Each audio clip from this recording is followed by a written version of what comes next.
How's everybody going? Doing? This is Alex. We're coming live from UYWI out in LA, 2018 with the PD podcast. We're going to be talking today with both Alex and Destry Gill co-hosting here. What up, fam? This is the Purpose Driven Podcast and the Urban Youth Workers Institute podcast. It's a mashup. It's the ultimate mashup. So you're going to hear our episode live as it happens. If you have anything that you want to say, questions you want to ask, Alex will get back to it when the recording is done. Sounds good, man. Sounds good. You guys ready? Let's do this. Go for it. You guys ready? Are you ready? Yeah, I'm ready. Oh, we're ready. Here we go. All right, family. This is the PD podcast, and we are here at the Urban Youth Workers Institute podcast as well. It's a beautiful mashup. We're gonna rock, we're gonna talk, and we're gonna grow together. You know what I'm saying? You like that? Yes, sir. Destry, how you doing, man? I am absolutely outstanding, bro. Where are you from, my man? The wonderful city of Chicago. Chicago. Chi-town. Chi-town, ladies and gentlemen. That's where we're at.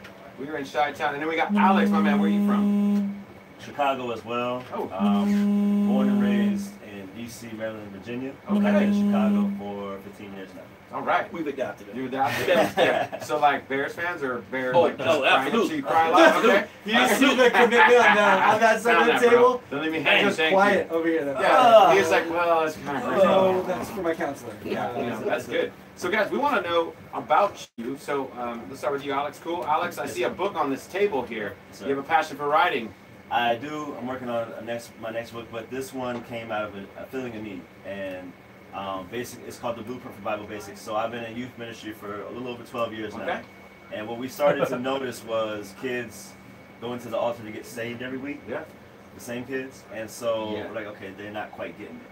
So the youth pastor at the time asked me to write something to address just that, and I was like, let me just address all the basics. So with that turned into something called the Foundation Class, which is a 6-week course. And in the course of doing that, I was like, man, this is probably good for every youth ministry. And the book is actually a stripped down version of that manual. Got it. So I need to do a volume 2, I just haven't had time. But it goes, the study guide is included, and when that's filled out, it gives the kids something to fall back on when they're challenged at school. So it becomes a discipleship tool as well for them. But dealing with the basics, we're not talking about controversial theological discussions, but who is Jesus? Why do I need to know who Jesus is? What is worship? What is salvation? How do I get it? Why do I need it? What is the Bible? How do I understand the basics of the Bible? There's a little bit of apologetic information in there, but basically, this is the foundation on which everybody stands, no matter what denomination. Ground zero. Ground zero. I called youth ministries from back home to Hawaii, and every context of urban ministry or any youth ministry, they were like, yeah, this is good, we need this. This is something that doesn't matter about your economic status. These are all the basics that we all agree on. That's great. That's what unifies us, right? Yeah. That's awesome, man. Thanks for your passion to do that. That's legit. Destry, you've got a similar vein, at least in the fact that you guys both pilot the word purpose. That makes 3 of us. That's a hat trick in here. Talk to us about the men of purpose. Yeah, at the core of everything is the question why, right? And so why is the original intent? And so if you don't know, as the great late Dr. Miles Monroe would say, whenever purpose is not known, abuse is inevitable. Which means if you don't know the reason something exists, you'll abuse it. That includes your own life. So at the end of the day, if you want to have a fulfilled life, it is best to know how and why you operate. And that can't be found outside of the source. So, you know, by profession, I'm a homicide detective with the city. So if you watch anything on the news, you know it's... Okay, John's in trouble. John's in trouble. Here, dude. Why, you want it, John? Yo, I love when somebody gets on the microphone and they're like, oh yeah, by the way, I'm the president. Or like, yeah, by the way, like, I work for Nike. Or yeah, by the way, I'm a homicide detective. Like, what? In Chicago. You know, so that particular profession gave me a unique insight to see what happens when homes are broken up. You know, what happens when fathers aren't available. What happens when you don't know your source. So I'll be honest, the birth of this thing, you know, I really got tired of scooping up little black and brown kids off the street every day. I'm like, man, it has to be something else. Something is missing. And that's how this particular expression, project, passion. Yeah. Yo, I'm looking kind of speechless. Well, no, I'm kind of soaking this in. So, I think what would be great for the listeners and for our conversation is going. The passion's very clear, but what were some of those practical steps you took to move purpose along? Because there's a lot of passionate people, right? But they grow weary and tired because they're passionate about things that aren't giving them life either. So what were some next steps you're going, okay, I'm passionate about this. I found some purpose. Here's what I'm going to do. For me, in truth, I was doing this. I started off with boys coaching. I coached wrestling in the high school level. What don't for you probably do? about Plumbing 15 too? years. I mean, No, I'm afraid not. I'm not breaking anything. Okay. They're watching I right can, now. I can do some PVC up underneath. Okay, the all right. Don't ask me to cut nothing aside. That little twist. Yeah, exactly. I know that. I know that. So you were saying, I've been coaching wrestling for 15 years on high school level. Then I started the kids program. So here's the truth.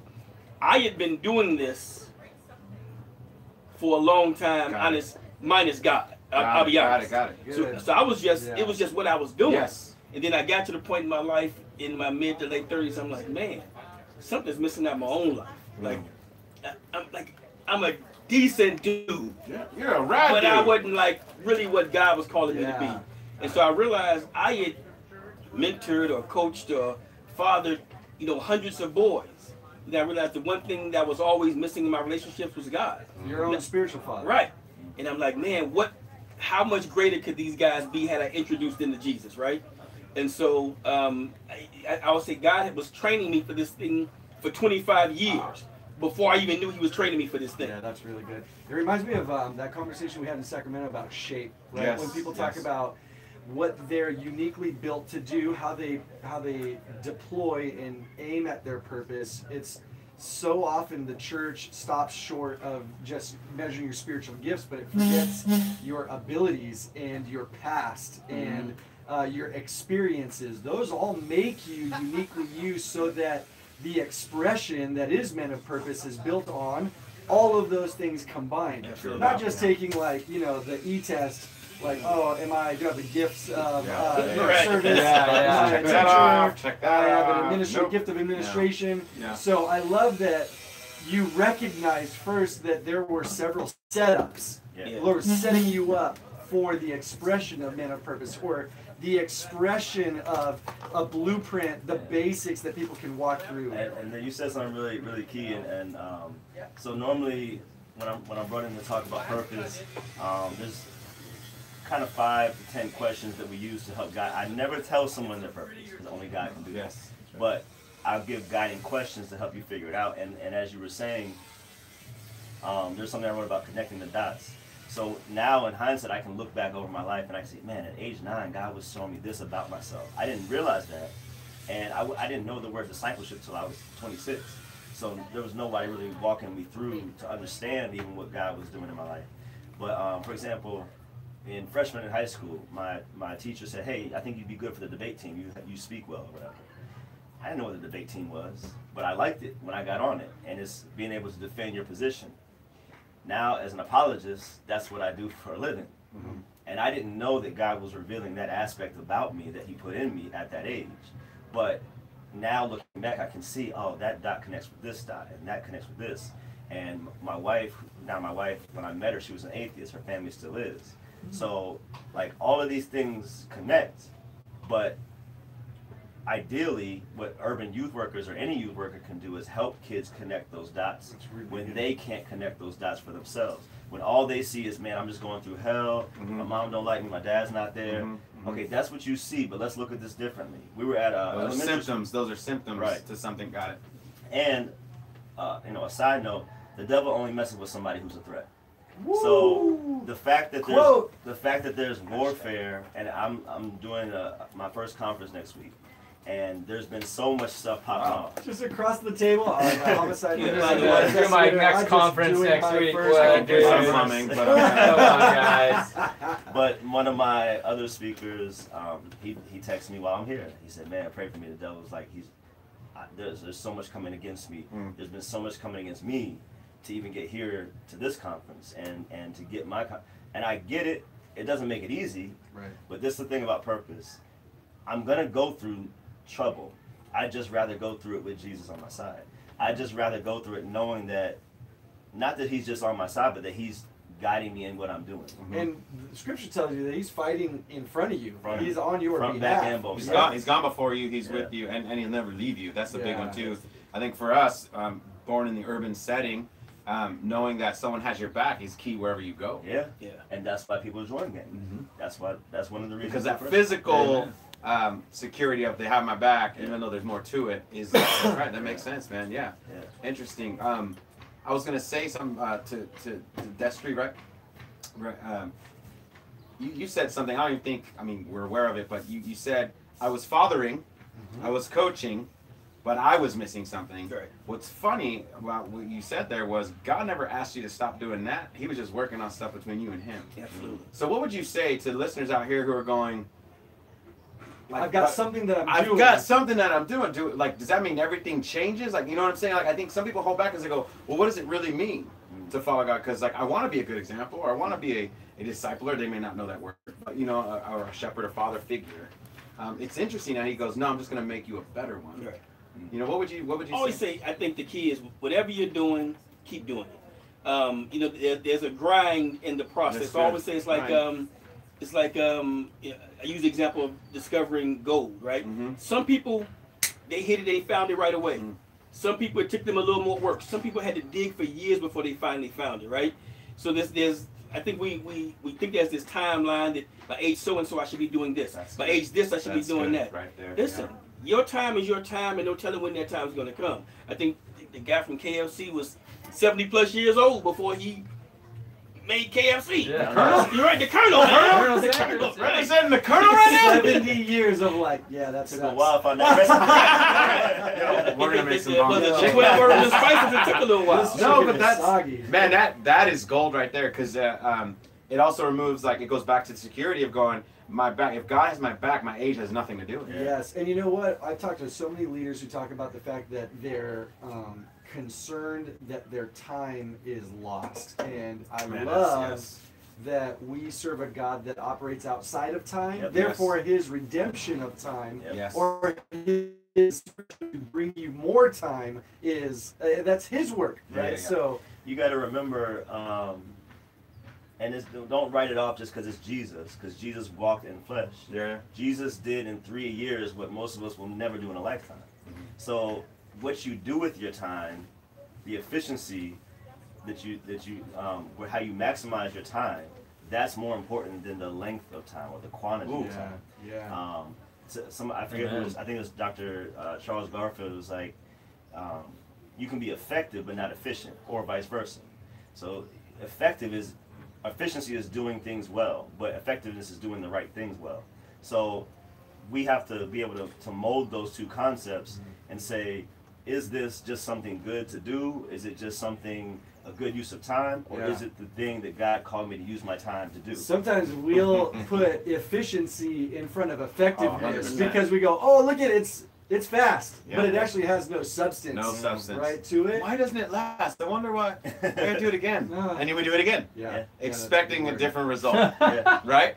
Which is the definition of insanity. So there we go. Okay, so for the overlap of purpose and purpose and purpose, what is it when you think of the 10-year younger version of you, right? That's a lot good. of the attendees here at Urban Youth Workers Institute Conference, they are hunting down that purpose. I think of Megan Fate, who was speaking in the earlier session. She said 90% of youth, when you ask them, do you know your purpose, they answer no.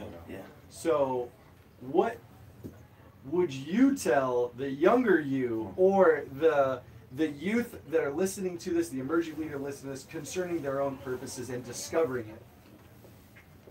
That's a whole podcast. That's a huge question. I'm very aware. But he wants the KFC version. All right. Just get a tweet. I want the tweet. Just kidding. It's a lot. So let me see if I summarize. So some of those questions that I now ask other people are, what frustrates you in life? Usually, whatever frustrates you in life is what you were born to solve.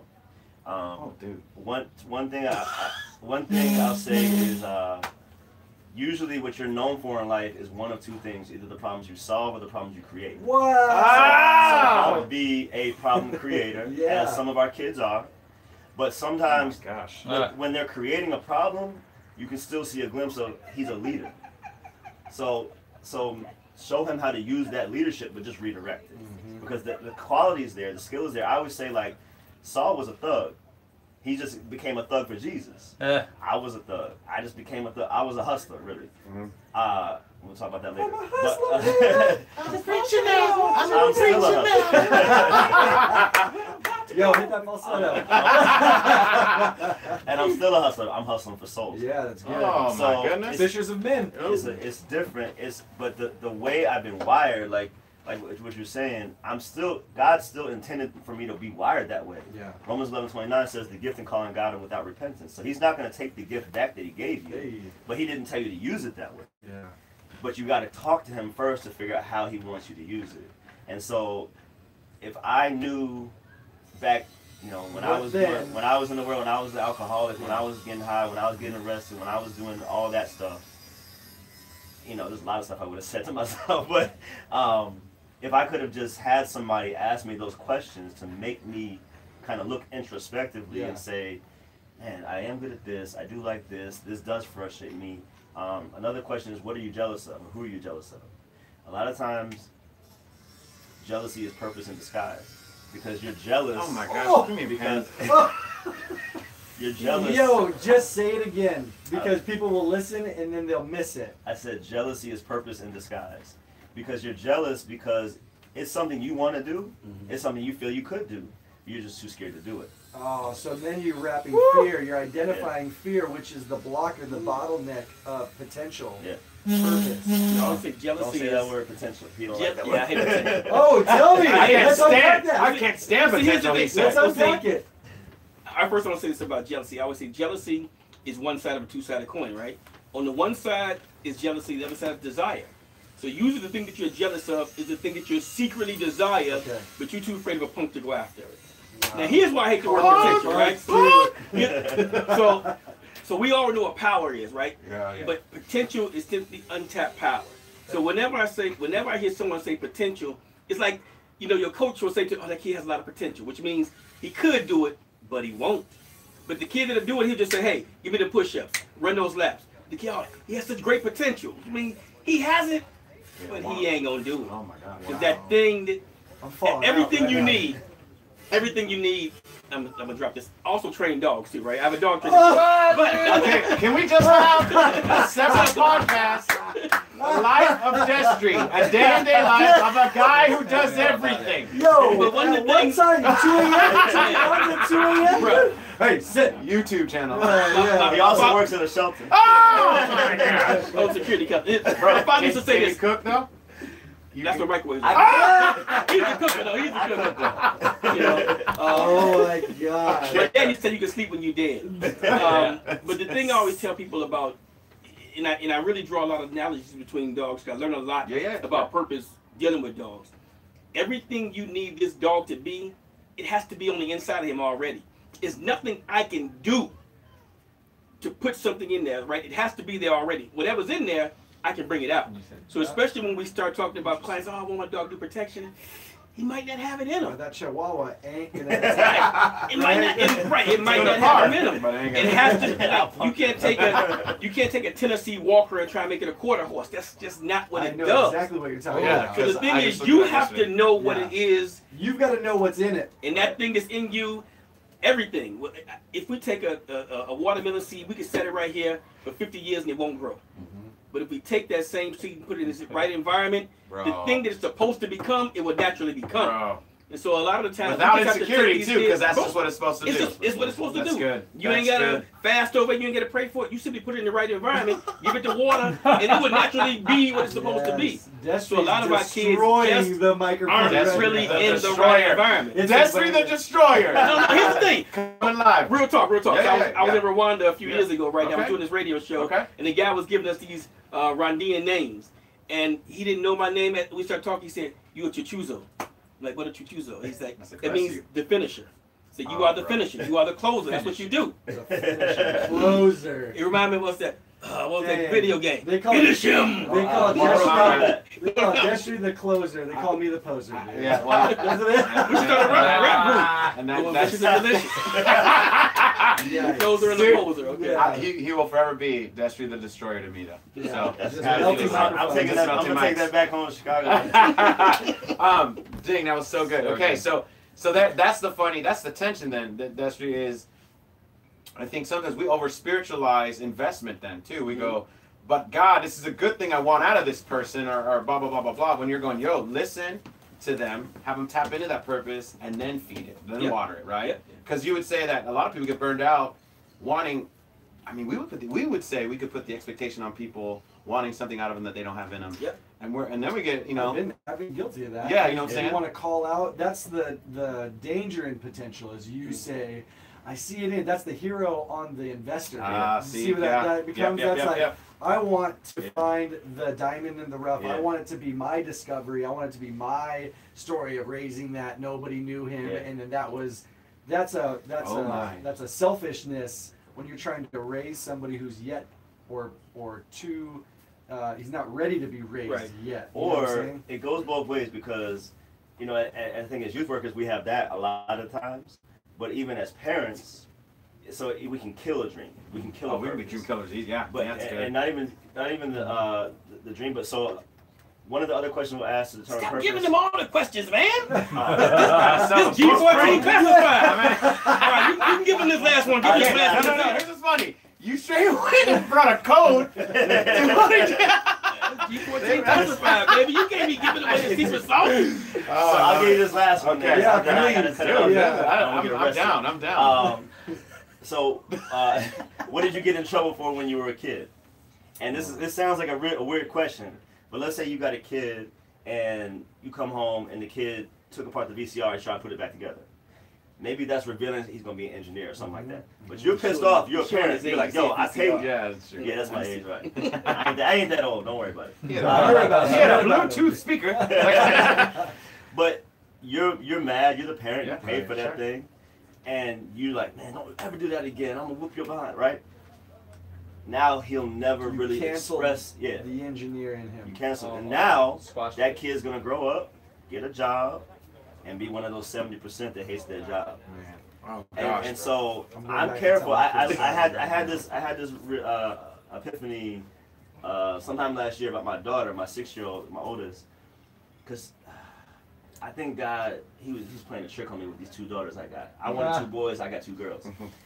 But it's teaching me a lot. And I know that's part of the reason. But with her, she's real sensitive. And I'm like, there's too much crying in this house. Like, there are some days where everybody cries, including the dog. I'm like, I can't do it, man. This is too much for me. Real confessions of the father. It's too much. But look, And then you go outside and cry. It's all good. go to my room and cry. Yeah, exactly. What But- have you forsaken me? But she's in her first play at school. That's big. She's doing ballet. She loves, I think, like there's some acting in her. Yeah. If that's the case, her being able to tap into her emotions is a good thing. So me as the father, I have to catch myself that I don't squash that. Yeah, That's good. Because God can use that ability that's put in her to be able to express Him to the world in a different way that That's I can't so do. good. Power. And if I didn't understand purpose the way I do, I would probably squash it because I'm like, yo, stop all this crying. Go, like, get out of my face with that. So at the end of the day, and this I think you could do many of these. Tapping into purpose is being a good listener. It's being a strategic investor developer, and then I would also say it's something where it's asking the right questions. Yeah. And I think that's a powerful thing you guys have. And I'm looking forward to when we turn this off. You can tell us the rest of the questions in the classified section. G14. G14, come. So I think, man, I just appreciate you guys. Appreciate your hearts. I appreciate your purpose, and thank you for not cheating us with not tapping into we your appreciate purpose. you. You know what I'm Hey, saying? we need to know if our listeners want to know how to get more information from both of your camps. Yeah. How do they do that first? All right. I don't have a blog podcast, so I just got a website. It's Powerful called enough. No, man. MOP Journey to Self-Discovery.org. All right, there we go. Twitter, Instagram, at Pastor A. McElroy, which is McElroy. Go for relentlesspursuitofpurpose.com is the blog, and the podcast is by the same name, Relentless Pursuit of Purpose. My main website is alexrmcelroy.com. Really important. Yeah, Man, and websites. Like a laundry list. I know. What about my co-host? Once again, Gilbert Acevedo. You can follow me on Instagram at Gilrilla. DM me, contact me. Let's talk, let's chat, let's grow together. And Mingo. Mingo 2, Purpose Driven Podcast, a ministry of Purpose Driven Church, a derivative of Saddleback Church. We are thankful to be in collaboration with Larry and the whole Urban Youth Workers Institute. Yes. What a blessing to collaborate. Thanks for listening. For our listeners, share this. If you loved it, tag somebody in. If you want to know more about either the conversation or even the people wrestling through figuring out purpose from either of these camps, Yeah, man. this would be a worthy pursuit. Yes, 100%. Thanks for the listeners. We'll talk to you guys soon. See you guys later. Peace out. Peace. Yeah. For the lives. We love Thank you guys. Love you. Woo-hoo. Appreciate it. Yo, like 10,000 followers on that one. Look at that. Let's go. 10K? 10K. Oh my God. Guys, That was great. you bro. win the God bless you, award. man. Whoa, cops.